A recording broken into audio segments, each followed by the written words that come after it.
Welcome to SVG-TV Evening News for today, Tuesday, February 9th, 2016. I am Jennifer Richardson with the details. 3 women in separate areas of Kingston were violently attacked last night and had to be hospitalized. SVG Television was unable to obtain information on the first victim, whilst the second victim, Joseph Sinclair, was attacked in the Petersville area during the early evening. The last victim was Cherise Vera, a 20-year-old resident from the Mackey's Hill Level Garden area. Vera, who was at her home, was about to wash a vehicle along with her brother, who had went inside to fetch some items when she was attacked. She suffered injuries to her face, eyes and neck and had to be rushed to the Milton Cato Memorial Hospital, where she remains a patient. The Royal St. Vincent and Grenadines Police Force is currently conducting investigations into the incidents. All victims have described their assailant as a male of dark complexion, around 5 feet 3 inches, and of medium build. The assailant remains at large. Coming in near the rich home, turn around, there was this guy.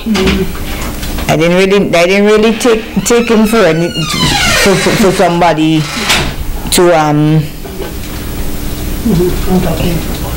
who's coming to me or what, but apparently if anybody walking behind that night especially, I usually turn around.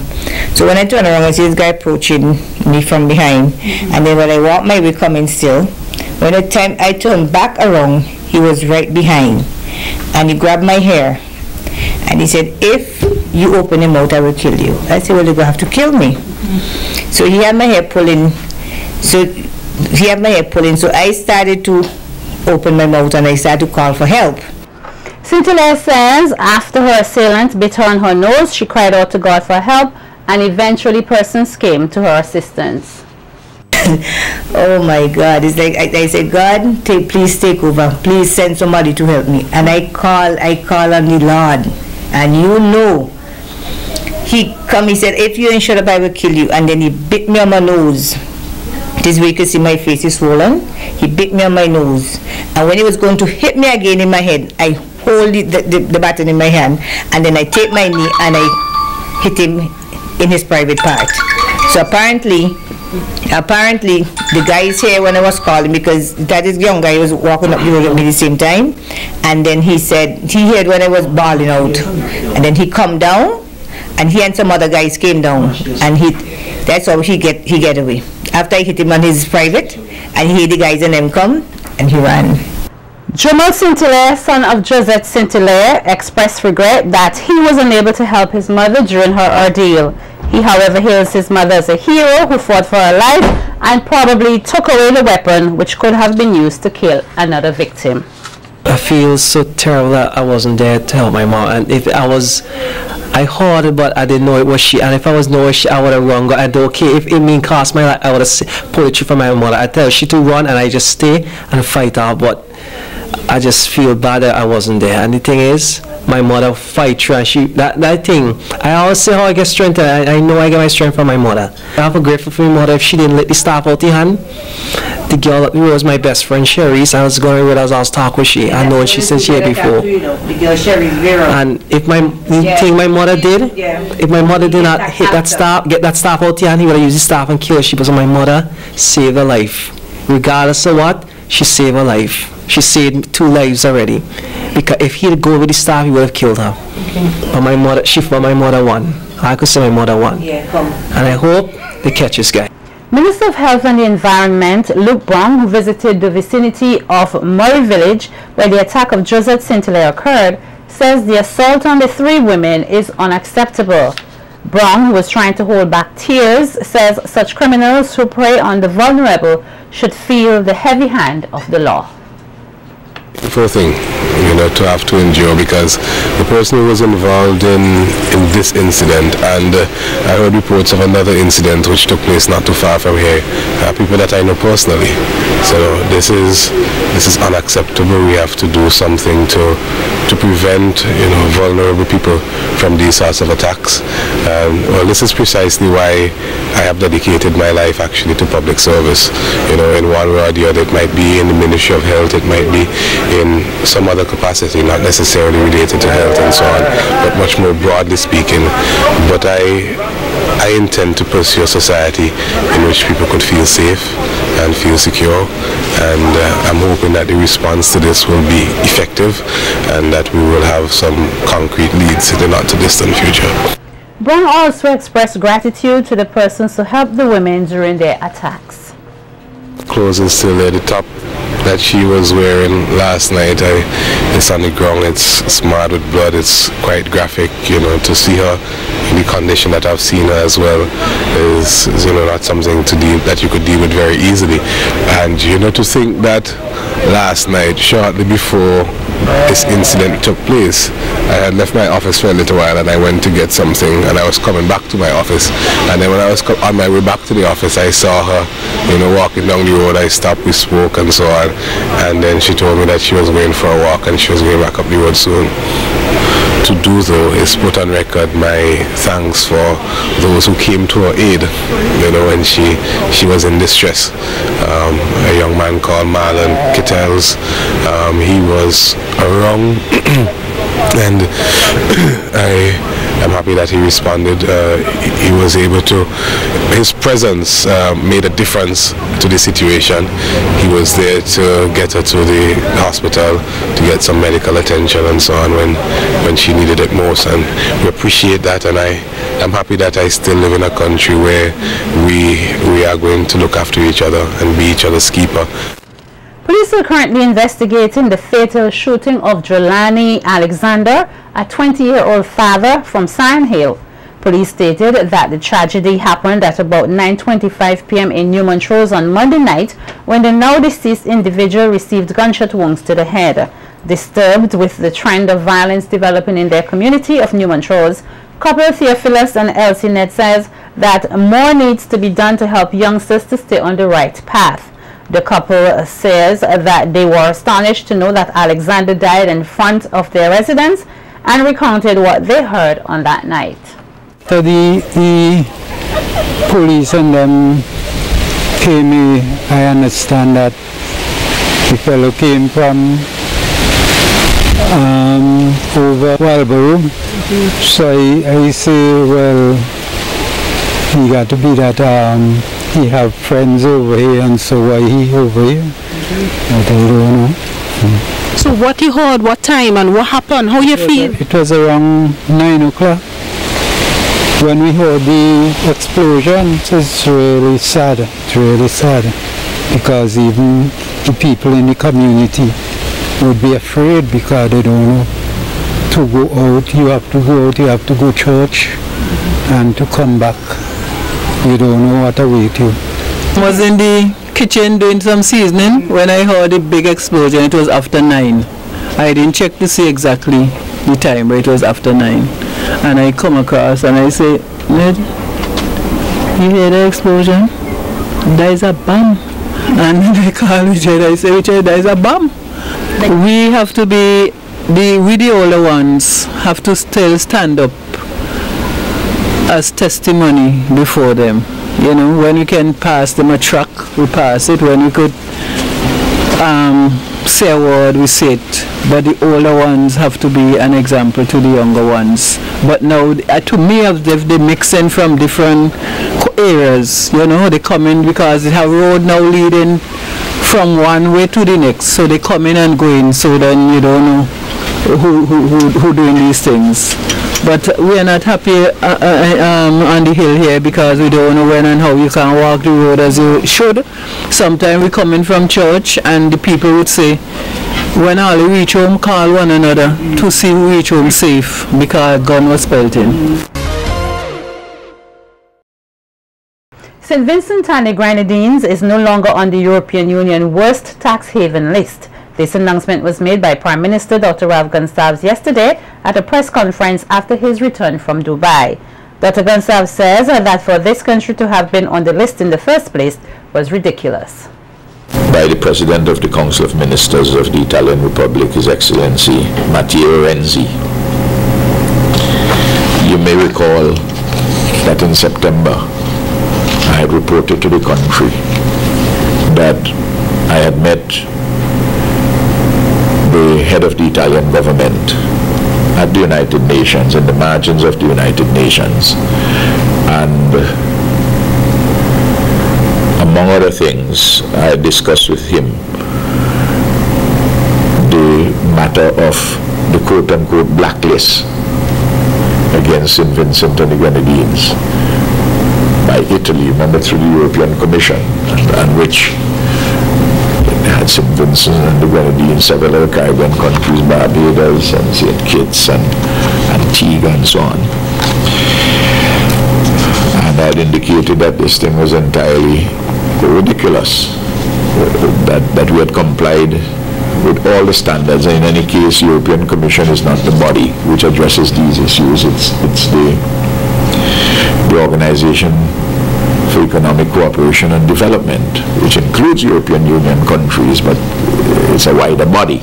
The Prime Minister further outlined that this country is on the tax governing list. Dear Prime Minister, as mentioned on the occasion of our meeting at the UN General Assembly in New York in September last year, I'm pleased to confirm that as of January the 1st, 2016, Italy abolished its tax-related blacklists on corporate taxation. Therefore, upon request of Italy in the coming days, the European Commission will remove from its site on quote-unquote tax good governance related to Italy, which includes St. Vincent and the Grenadines. I'm certain that this fact, along with the forthcoming conclusion of the bilateral agreement on the exchange of information, will further strengthen our economic relations. So this is good news, but of course we should not have been there in the first place. But often, as a small country, sometimes we find ourselves going up the down escalator. The National Emergency Management Organization, in collaboration with the United Nations Development Program, is currently holding a workshop aimed at strengthening resilience and coping capacities in the Caribbean through an integrated early warning system. Speaking at the NEMO conference room today, Deputy Director of NEMO, Michelle Forbes, says all stakeholders are working together to implement Radio Data System, or RDS, which would allow NEMO to effectively disseminate alerts throughout the country. We have been partnering with the St. Vincent and the Grenadines Red Cross under the DPECO project. The project actually started with one of the communities under the Red Cross, the DPECO project, in 2014 in Owea. The first communities were Owea, Union Island and Rose Place.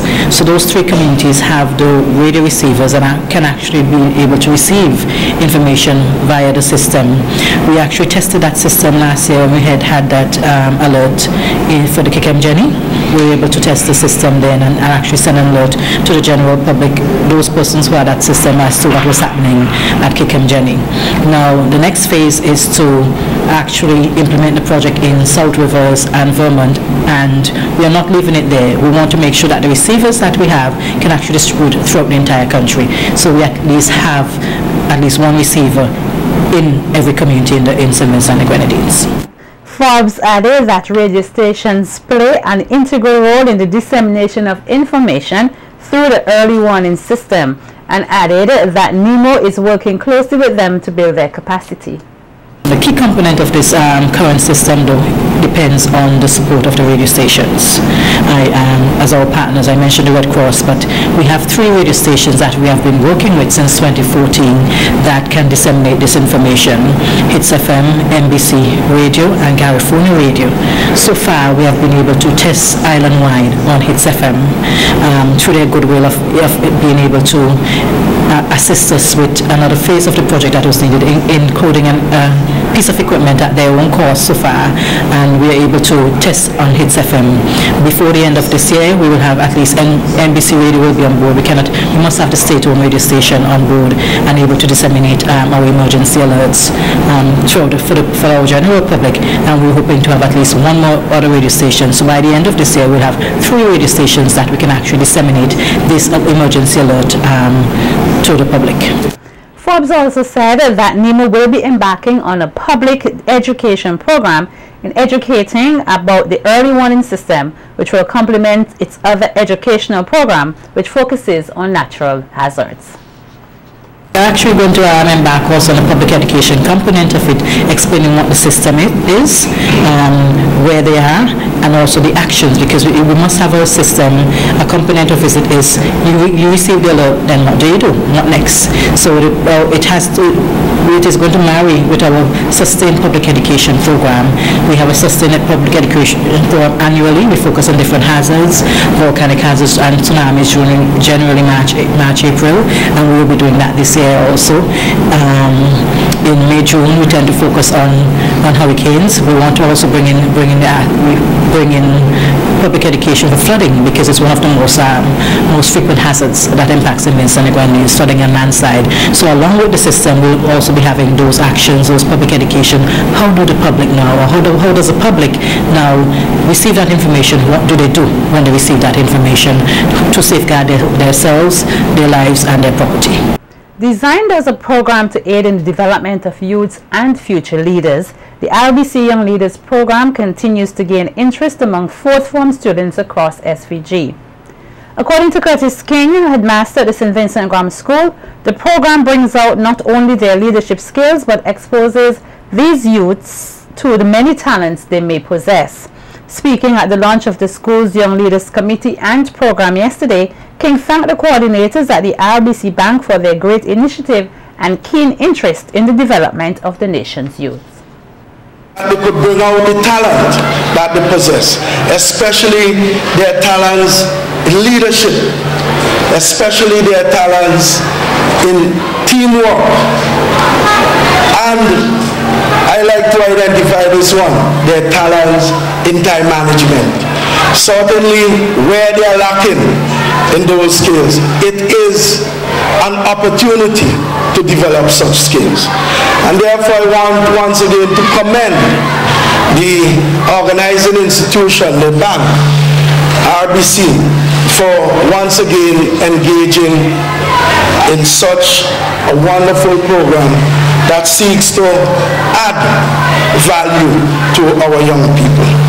Commending the work of the coordinating teachers as well as the participating 4th formers, King noted that this year's Young Leaders theme, Me, You, We, a shared vision for a better society, is very pertinent as it allows the students to seek solutions to pending issues in society, such as the we versus them factor. King further added that there is a need for the Vincentian society to work together for a common purpose.